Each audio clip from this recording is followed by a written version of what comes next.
Silakan duduk Bapak Ibu Saudara terkasih, tim pelayan bisa kembali ke tempatnya.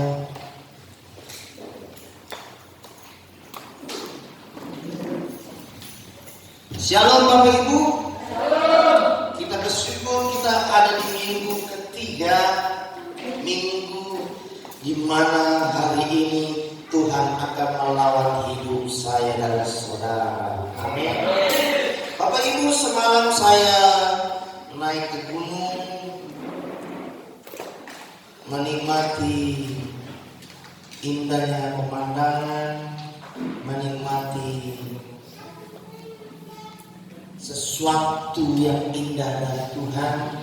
Dan perjalanan hujan, petir dan sebagainya, tapi saya tetap bersuka cita. Apa yang saya mau saksikan Bapak Ibu, apa yang mau saya sampaikan di depan khotbah ini adalah bahwa saya sungguh bersyukur karena tahun 2009 ada sebuah gereja di sana, gereja masih kecil, dari papan Bapak Ibu, ya, dari bukan setengah beton ya, tapi dari papan dari bawah sampai ke atas, lalu ada ya seng-seng biasa yang ada di sana. Tapi Bapak Ibu Saudara terkasih, 12 tahun yang lalu itu terjadi, tapi sekarang 12 tahun kemudian saya melihat gereja itu mengalami perubahan yang dahsyat. Amin. Kenapa perubahan itu bisa terjadi? Karena ada Roh Kudus yang berkarya. Ya, orang yang setia pasti tidak akan pernah ditinggalkan oleh Tuhan. Amin. Orang yang taat masih akan disertai oleh Tuhan. Ya, saya nggak mampir ke tempat itu karena saya tidak mau nanti dia susah-susah menyambut saya. Saya mau lewat, tapi saya bersyukur pekerjaan Tuhan dahsyat terjadi di tempat itu. Hari ini Tuhan berbicara hidup saya dan saudara, pribadi yang mendewasakan dan yang mengajar. Pribadi yang mendewasakan dan yang mengajar.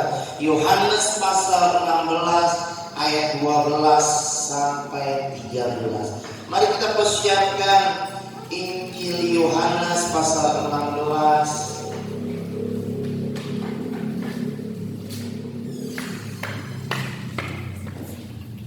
ayat 12 sampai 13. Amin.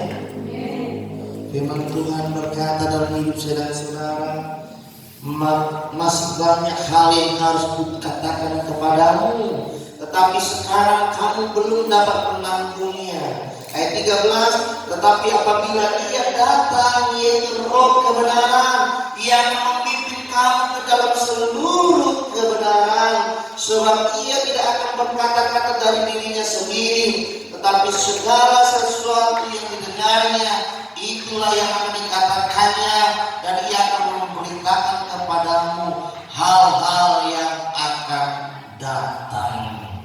Bapak Ibu Saudara terkasih dalam Tuhan, Yohanes pasal 16 ayat 12 firman berkata, masih banyak hal yang harus katakan kepadamu, tetapi sekarang kamu belum dapat menanggungnya. Kenapa? Ketika Yesus langsung mengatakan semuanya kepada kita, kita mempunyai keterbatasan, makanya kita tidak bisa menanggung, makanya kita tidak bisa mengingat semuanya itu. Kenapa? Level manusia berbeda satu sama yang lain. Amin. Ada levelnya yang sangat rendah, ada levelnya yang terlalu sangat tinggi. Maka dalam hidup sehari-hari kadang-kadang kita tidak saling mengerti satu sama lain. Kenapa? Karena level pikirannya yang berbeda. Amin. Level kedewasaan rohani yang berbeda, level pengetahuan yang berbeda. Tapi kita percaya karena anugerah dari Tuhan, kita percaya Roh Kudus sendiri yang akan berbicara dalam hidup kita. Di dalam kenapa kita belum bisa menanggungnya? Karena Roh Tuhan belum hadir secara penuh dalam hidup saya dan saudara. Yohanes pasal 16 ayat 3 berkata, tetapi bahwa apabila Ia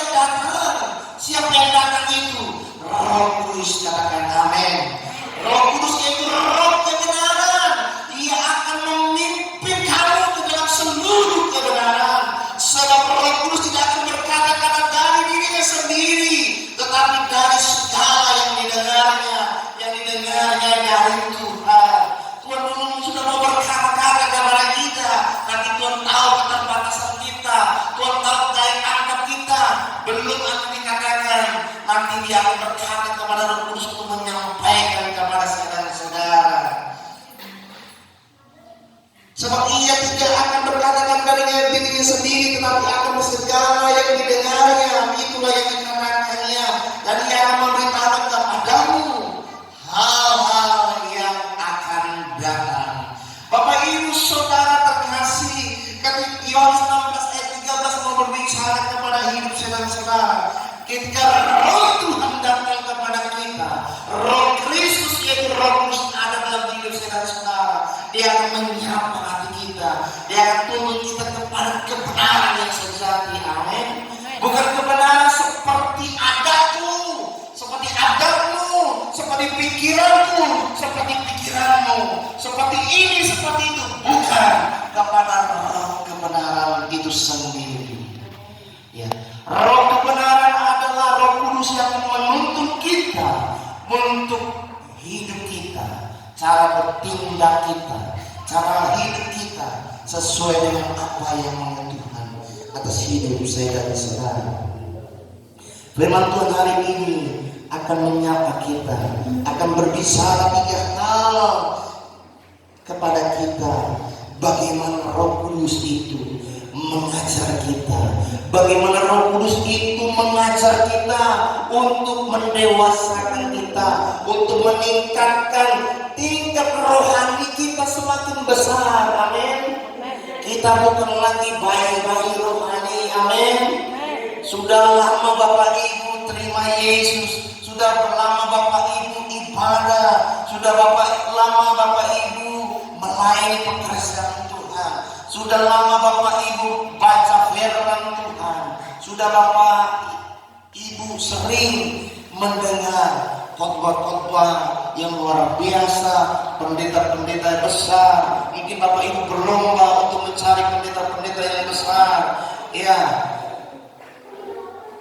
banyak orang kalau sakit dicari bukan gembala, pendeta lebih besar yang katanya lebih sakti mandraguna, tapi tidak bisa disembuhkan. Kenapa? Bukan pendeta yang menyembuhkan. Amin.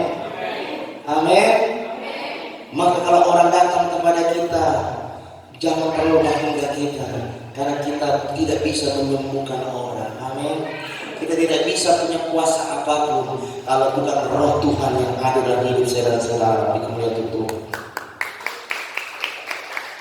Kalau Roh Tuhan yang ada dalam hidup saya dan saudara, maka Dia bisa melakukan segala sesuatu asalkan dikehendaki oleh Bapa di surga. 3 hal bagaimana Roh Kudus mengajar kita untuk menuju kedewasaan rohani. Kita buka dari Ibrani pasal 5. Kita buka dalam firman Tuhan Ibrani pasal 5. Sudah ada yang ketemu Bapak Ibu?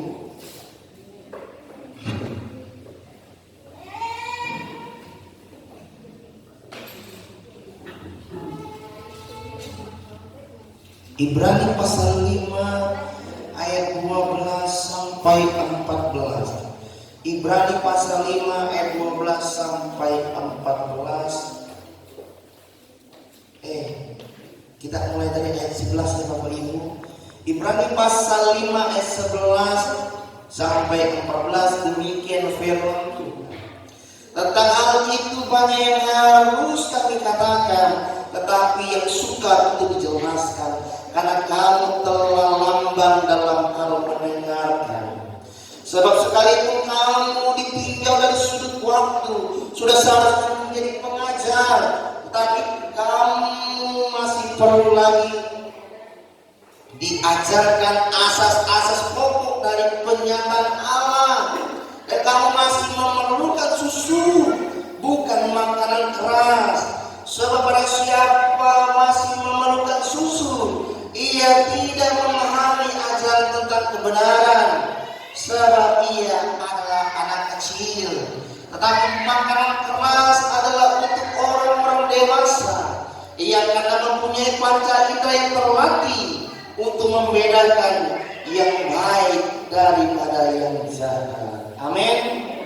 Sebelum masuk 3 poin kita akan bahas di ayat 11 firman berkata tentang hal itu banyak yang harus kami katakan, tetapi yang suka untuk jelaskan karena kamu telah lamban dalam hal mendengarkan. Artinya kenapa dikatakan dari ayat 11 itu di awal sama di akhir, tapi kamu lamban dalam hal mendengarkan.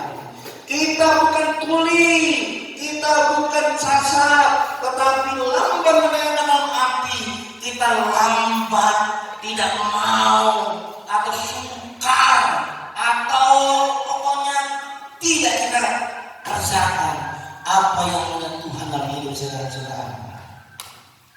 Kita sudah tahu tentang kebenaran. Siapa yang tidak tahu tentang kebenaran? Tapi kadang-kala kita hanya sekedar bibirku tahu. Bibirku berkata aku terima Yesus sebagai Tuhan yang Yesus. Pikiranku berkata aku terima Yesus sebagai Tuhan yang Yesus. Tapi hidupku bukanlah hidup sebagai orang yang mengaku Yesus sebagai Tuhan Yesus. Itu salah satu orang yang lamban dalam mendengarkan. Kenapa? Dia tidak merespon, dia tidak bertindak. Hari ini Roh Kudus menjamah kita untuk merespon firman Tuhan, untuk bertindak, jangan lamban untuk mendengar. Amin. Ayat boleh berkata sebab sekalipun kamu ditinggal dari sudut waktu, kedewasaan rohani bukan berbicara berapa tahun saya Bapak Ibu ikut Tuhan. Amin. Bukan ditinggal dari waktu berapa lama, tetapi berapa lama aku mau berusaha mengenal Tuhan lebih sungguh. Amin. Kenapa demikian Pak? Karena banyak orang ke gereja, banyak orang melayani hanya sebagai show, hanya sebagai pertunjukan bahwa aku orang Kristen hari Minggu untuk gereja. Kalau nggak ke gereja apa kata orang? Bapak Ibu saudara terkasih, kita ke gereja kita melayani bukan untuk apa kata orang. Amin. Perkataan orang tidak akan bisa membuat kita langsung naik ke surga. Perkataan orang tidak akan bisa membuat kita masuk ke neraka. Karena apa? Karena kita punya Tuhan yang besar. Amin. Yang kau cari, yang kau ibadahi, yang kau layani, yang kau sembah bukan manusia, yaitu bukan manusia, tetapi apa? Yaitu Tuhan kita Yesus Kristus di surga. Tuhan yang kita sembah, yang kita cari itu hanya Tuhan, yang kita layani hanya Tuhan. Kalau kita yang kita cari ibadah kita hanya melihat, mau menjadi penonton, lalu jadi penonton kita jadi komentator. Nggak main itu pemain musiknya, nggak main itu pujian yang penyembahan. Hanya orang menonton, hanya menjadi komentator. Stop jadi penonton, stop jadi komentator. Karena Tuhan benci orang yang demikian. Amin. Yang Tuhan mau adalah orang beribadah sungguh, cari hidup Tuhan. Amin. Temukan hidup Tuhan, alami hidup Tuhan, dan hiduplah di dalam kebenaran Tuhan. Maka apapun akan terjadi sesuai dengan apa mau Tuhan hidup. Ayat 13 berkata sebab manusia masih memerlukan susu. Ia tidak memahami ajaran tentang kebenaran sebab ia adalah anak kecil. Ayat 14 tetapi barang makanan keras adalah untuk orang-orang dewasa yang karena mempunyai panca indera yang terlatih untuk membedakan yang baik daripada yang jahat. Bapak Ibu saudara terkasih, kadang-kala kita merasa rohaniku lebih tinggi. Aku gak cocok ke gereja yang demikian, masih sedikit jumlahnya, ekonominya bukan hanya level menengah atas. Bapak Ibu, kita saat ibadah bukan mencari level-levelan. Amin. Amin. Yang kita cari adalah Tuhan, gas yang maha tinggi di atas kerajaan surga. Iya Bapak Ibu saudara terkasih, kalau kita merasa kita yang lebih tinggi, itu kan perasaan kita. Nanti orang lain berkata, emang gue kecilin, lu merasa lebih tinggi. Gue juga merasa lebih tinggi. Akhirnya apa? Semua merasa yang lebih tinggi. Kalau semua sudah merasa yang lebih tinggi, lebih hebat, wow, semua akhirnya apa? Pertikaian yang terjadi. Amin. Kita tidak boleh demikian. Kita tidak boleh. Yang kita harus lakukan adalah kita tinggikan Tuhan di dalam hidup saya dan saudara.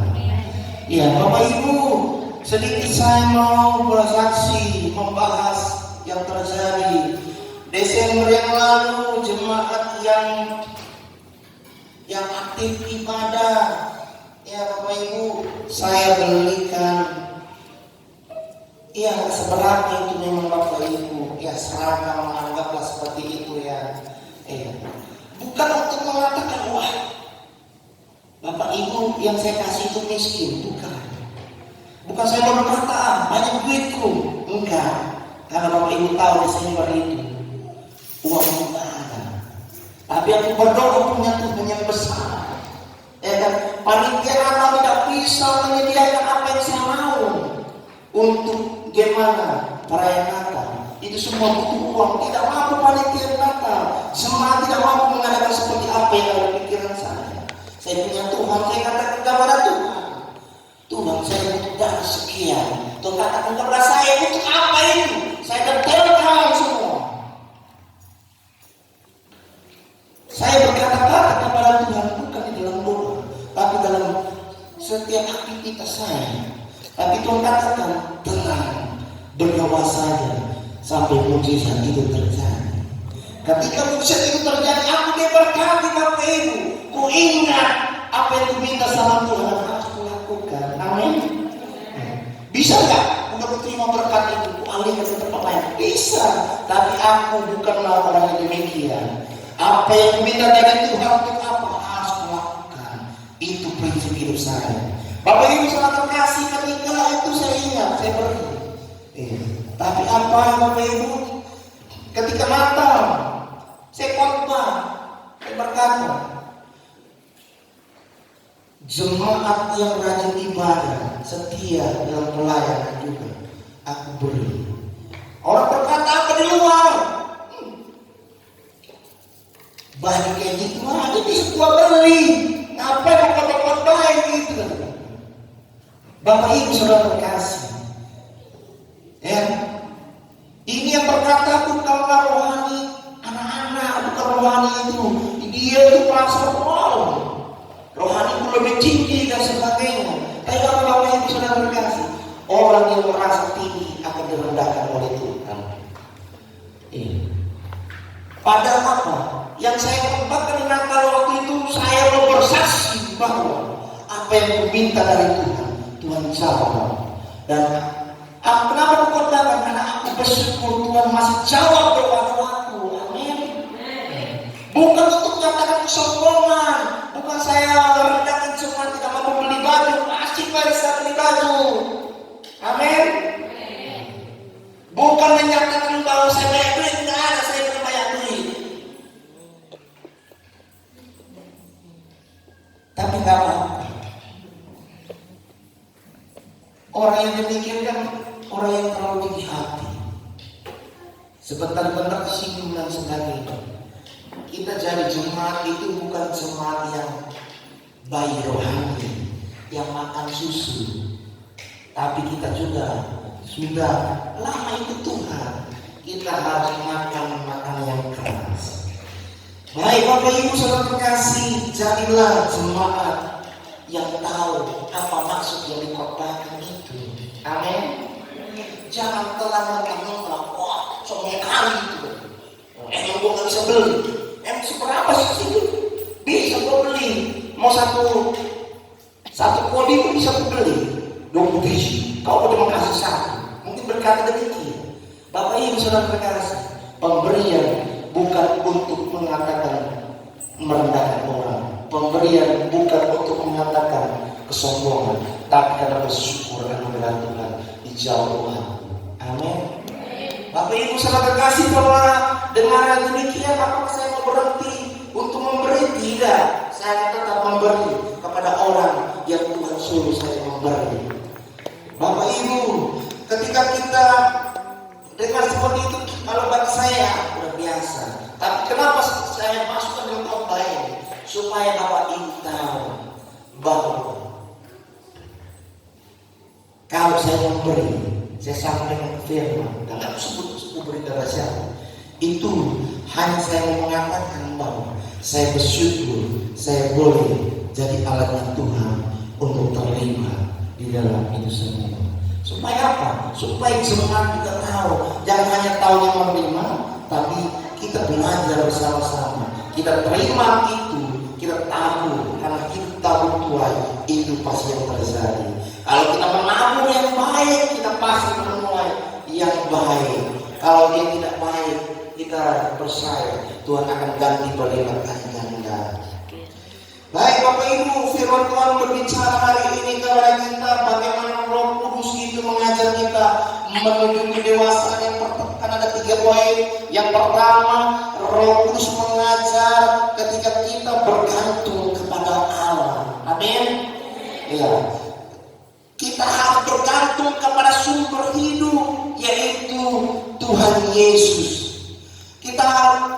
Kalau kita mau Roh Kudus itu mengajar kita menjadi dari bayi rohani, baru kenal Tuhan, baru terima Yesus sebagai Tuhan dan Selamat, bergantunglah engkau dan saya kepada sumber hidup kita, yaitu Tuhan Yesus sendiri. Roh Kudus akan arahkan kita, mengajar kita ketika kita mau bergantung kepada Allah, sumber hidup kita. Pada sumber hidup itu ada apa? Ada keselamatan, amin. Ada pertolongan Tuhan. Di dalam sumber hidup itu ada berkat Tuhan. Jadi kalau ibadah, mau ibadah, mau melayani, jangan hanya mencari gereja-gereja tertentu. Saya tidak berkata gereja besar atau enggak, karena saya percaya di gereja besar belum tentu ada hadirat Tuhan. Tapi saya percaya dan sudah saya alami. Saya sering melayani di gereja-gereja kecil. Di situ hadirat Tuhan itu dahsyat. Kenapa?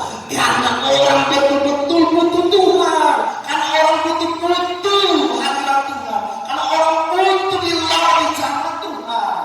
Kalau orang di gereja besar, apalagi di mall, tangannya boleh bertepuk tangan, tapi matanya ke kanan ke kiri, melihat ke kanan ke kiri, ya kan? Amin. Makanya di gereja besar ada terjadi pencurian. Kenapa? Dia datang bukan untuk beribadah. Orang tepuk tangan, orang menyumbang, matanya tertutup semua. Tapi si iblis dalam bentuk manusia yang ada di situ melihat ini pasti keren ini, pasti isinya berhantam-hantam ini, diambil bawa pulang.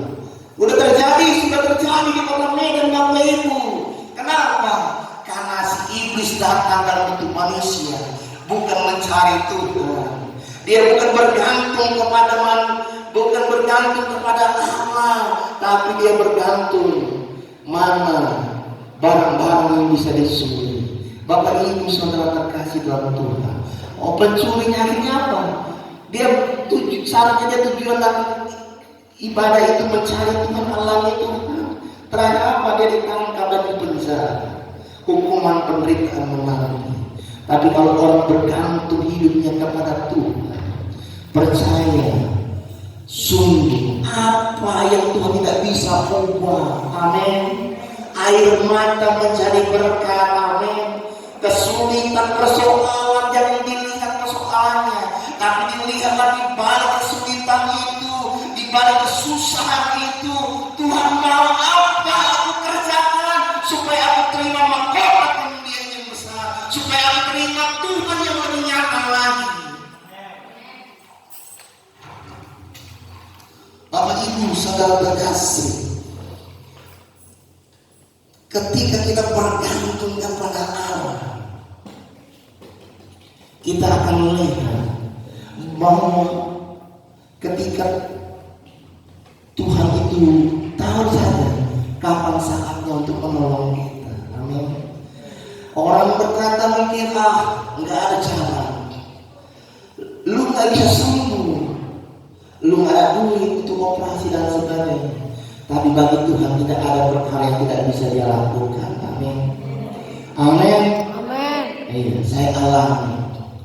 Dokter berkata kepada saya ketika saya masih di daerah ginjal, kamu harus operasi. Bukan tidak ada biaya Bapak Ibu, full asuransi saya, full cover. Asuransi pribadi saya ada. Sekali lagi bukan pamer Bapak Ibu, tapi menyaksikan kemuliaan Tuhan. Ya, sekali lagi John Pendeta Juli Gunawan bukan lagi pamer, tapi mau bersaksi kemuliaan Tuhan dahsyat. Ya, full. Perusahaan saya asuransinya lumayan, pribadi yang ada. Itu waktu itu kayak pokoknya saya sakitnya ambeien. Di sini kan ada dokter. Obatnya apa Pak? Harus operasi kan, dok ya. Ya seperti itu. Tapi saya tidak mau operasi. 3 hari 3 malam saya lumpuh tidak berdaya. Mau ke toilet, kamar mandi harus dibopong, harus digendong, dipapar. Tidak berdaya. Tapi di suatu malam istri saya menyembah Tuhan. Ketika itu aku terbangun Bapak Ibu. Ketika terbangun langsung saya katakan kepada Tuhan, Tuhan, itu perempuan yang Engkau kasih kepada saya. Bukan saya yang memilih dia, tapi Tuhan memberi dia untuk jadi yang terbaik dalam hidup saya. Kalau Tuhan dengar doa dia, saya sembuh, maka saya mau melayani. Kalau enggak, aku mau pulang ke Bangka Belitung. Bapak Ibu saudara kasih, itu kurang lebih jam 12 sampai jam 1 malam Bapak Ibu ya.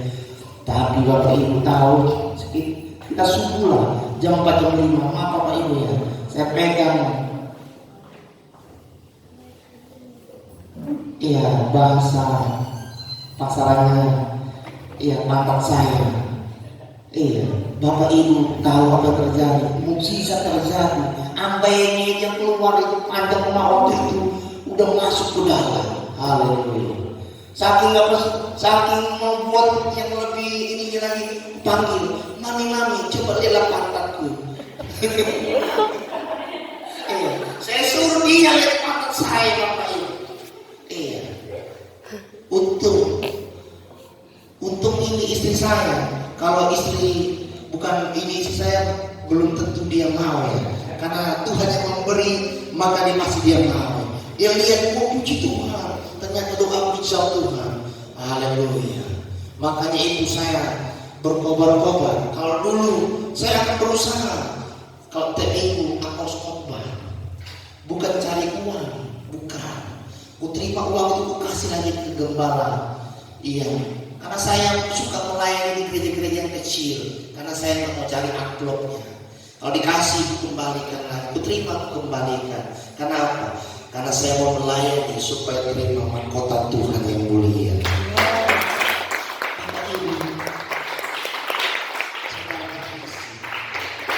Ketika kita bergantung kepada Tuhan, kita lihat mukjizat itu pasti terjadi. Amin. Coba saya operasi, kata kawan saya ini operasi. Saya ini di dunia 3 dunia Bapak Ibu ya, dunia pelayanan. Ini bukan dunia setan, Bapak Ibu. Dunia profesi maksudnya, pelayanan, pekerjaan dan juga usaha kecil-kecilan. Di dunia pekerjaan saya punya kawan yang operasi ambeien itu. Dia berkata apa? Oh Joni, kalau bisa jangan aku sampai operasi.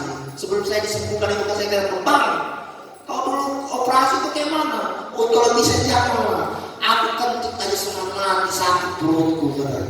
Haleluya. Ternyata, dari situ saya katakan kepada Tuhan, saya nggak mau operasi. Kalau orang berkata operasi saja, apa gunanya asuransi itu dua? Nggak cukup satu, pakai satu lagi. Tapi saya punya asuransi yang lebih dahsyat, yaitu Tuhan Yesus yang menyembuhkan saya. Amin. Haleluya. Saya berkata demikian bukan Bapak Ibu jangan masuk asuransi, masuk saja, nggak apa-apa, ya kan? Tapi apa? Asuransi untuk warisan supaya keturunan kita bisa menikmatinya. Amin.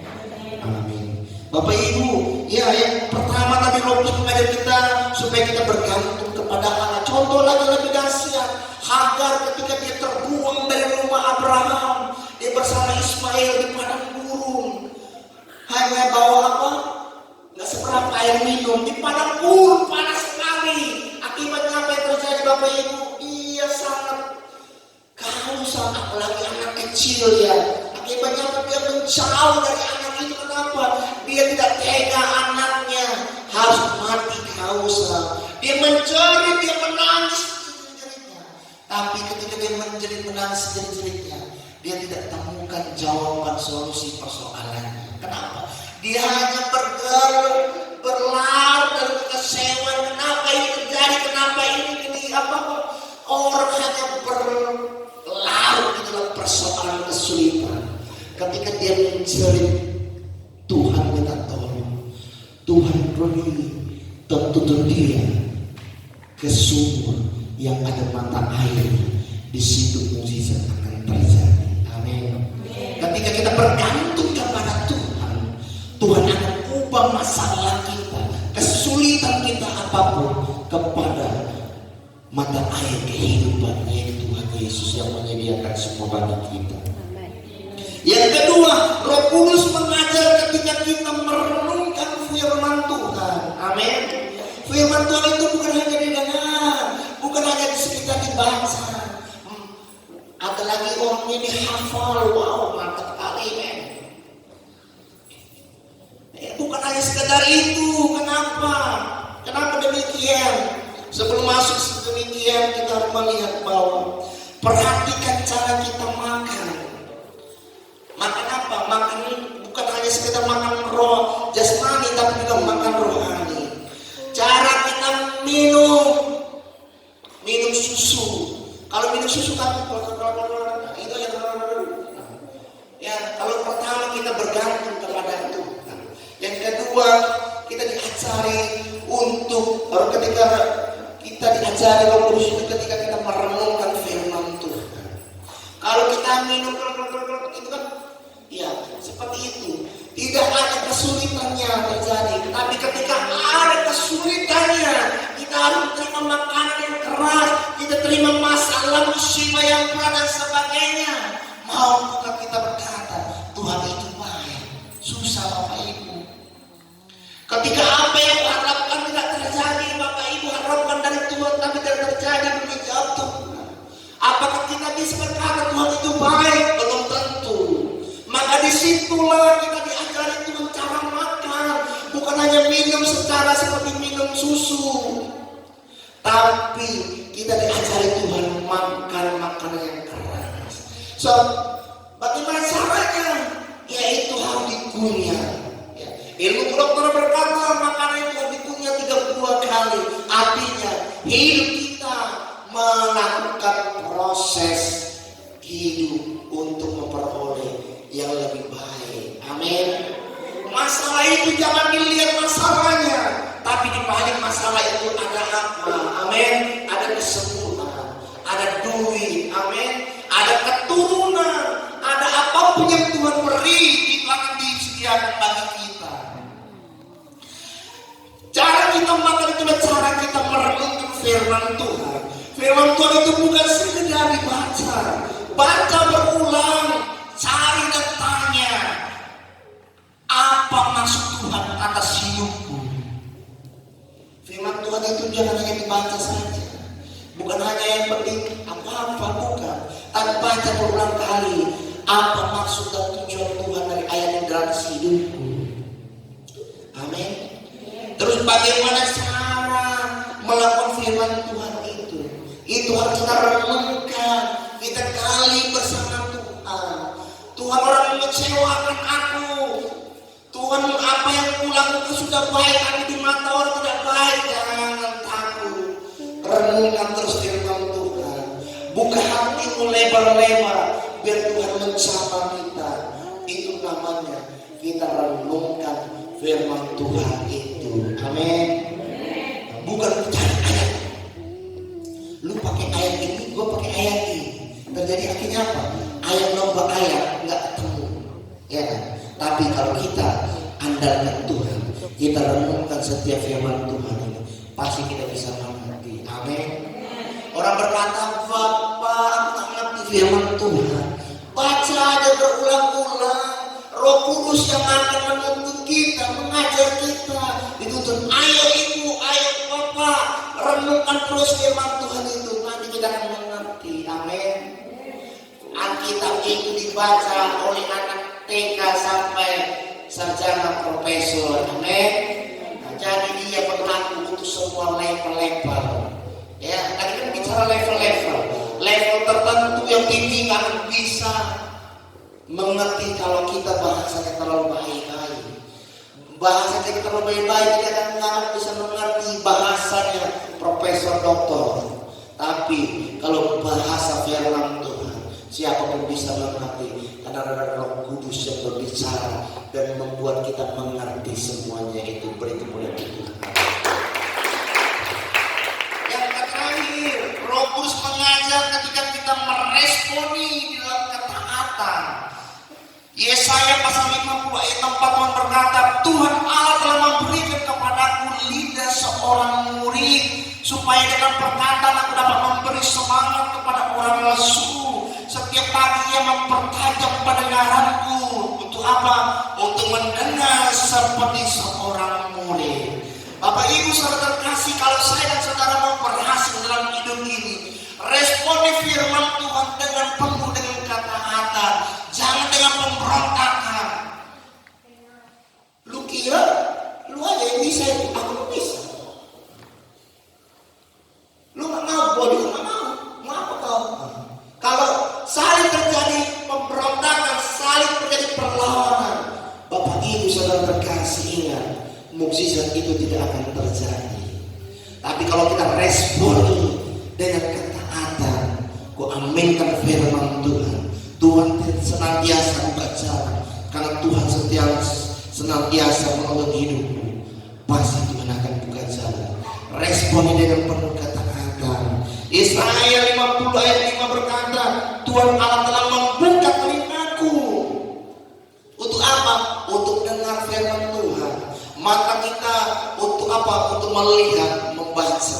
Dan aku tidak memberontak, tidak berpaling ke belakang. Artinya, apapun yang telah terjadi, aku tidak boleh memberontak. Kita tidak boleh memberontak. Kita tidak boleh saling melawan. Jangan lihat ke belakang, jangan lihat masa lalu, tapi sekarang dan ke depan. Aku responi firman Tuhan. Aku akan melangkah dengan kebenaran Tuhan, dan mujizat itu sampai terjadi untuk kemuliaan nama Tuhan. Ya, jangan takut ikut Tuhan. Sekali ikut Tuhan dengan sungguh-sungguh. Amin. Untuk anak-anak muda, jangan mau engkau pindah keyakinan, jual Yesus tapi pasang hidupmu. Gantung Pak, anak orang kaya, anak sultan. Siapa yang gak mau Pak? Yesus pun lebih kaya, Yesus pun lebih ganteng, Yesus pun lebih sultan, Yesus pun lebih banyak duit. Amin. Jangan jual Yesus demi untuk memperoleh pasangan hidup. Anak perempuan, cewek berkata, wah dia yang demikian, dia cowok pemuda, oh cantik kali dia Pak. Ya kan, ya Pak dokter ya, nanti kalau diutus ke pelosok ya kan masuk Kalimantan, sukunya yang putih-putih, ya kan, tetapi tarik dia untuk jadi pengikut Tuhan. Amin. Amin. Iya, saya berkata demikian karena ada kawan saya dikirim dari Kalimantan, tapi dia tidak bisa kembali. Kenapa? Kalau dia kembali, perempuan itu berkata apa? Bang, aku mau membaik kau. Bilang aja, minum aja. Kalau kau berani, nah akan mungkin dia berani. Ya. Kenapa? Karena masih banyak ribuan laki-laki. Masa demi seorang laki-laki dia akan minum baik? Nggak mungkin itu. Iya. Bapak Ibu saudara terkasih, senekatnya pun kau tidak akan salah. Kenapa? Yang di penjara, jangan takut. Pengadilan apapun, ada pengadilan Tuhan yang lebih dahsyat. Amin. Amin. Penghakiman itu Tuhan itu hakim di atas segala hakim. Jangan takut. Haleluya. Artinya kawan saya nekat. Dia berkata, kalau adik mau terima Yesus, aku mau. Tapi kalau adik tidak mau terima Yesus, berarti kita tidak akan bisa bersatu. Aku mau minum, dia bilang ini, aku mau minum aja mau berani, mau nonton. Ternyata dia tidak, perempuan itu tidak berani minum. Ayo minum, sudah 3 jam. Banyak orang datang, kenapa? Ini dia paksa saya. Kalau saya nggak mau, dia mau minum racun. Minum baik. Aku sudah minum, ayo minum, nggak berani akhirnya. Jangan engkau mau dikertak oleh rayuan setan. Amin. Tapi biarlah kita ikut Tuhan itu, ikut Tuhan yang lebih dahsyat lagi. Amin. Amin. Amin. Anak-anak muda ini, ya. Nanti engkau ke Jakarta, engkau kemana, kota-kota besar dan sebagainya, atau di kota Medan pun. Ini kan kota besar di Indonesia, kota Medan ini. Tapi kita mau lihat bahwa apapun yang terjadi, jangan pernah jual Yesusmu untuk yang lain. Amin. Iya. Saya masih ingat dengan perkataan salah satu donatur saya di dalam kuliah saya dulu. Seorang aparat. Saya tidak mau sebutkan kesatuannya. Joni, kalau saya mau jual Yesus, pindah ke sana, maka saya bisa jadi jenderal sudah. Tapi saya bersyukur bisa dengan jabatan sekarang, bisa dengan pangkat sekarang, karena saya tidak mau jual Yesus. Roh Kudus mengajari saya dan saudara hari ini, jangan pernah jual itu Yesus. Amin. Roh Kudus mengajari saya dan saudara hari ini, jangan mencari gereja yang ada beras dan berasnya. Karena apa? Carilah gereja yang membawa menemukan Yesus. Karena di situ mau beras merek apapun ada. Amin. Mau daging apapun ada di sini. Mau yang dari murah sampai yang itu ada. Ikan yang biasa sampai ikan tuna ada. Kenapa? Yesus Allah yang berkelimpahan beri kemuliaan Tuhan. Intinya bagaimana Roh Kudus mengajar kita untuk menjadikan menuju kedewasaan rohani. Roh Kudus mengajar kita ketika kita bergantung kepada Allah. Roh Kudus mengajar kita ketika kita merenungkan firman Tuhan. Roh Kudus mengajar kita ketika kita merespon firman Tuhan dengan ketaatan. Jadilah taat dan setia kepada Tuhan. Tuhan Yesus menolong dan memberkati hidup kita. Amin.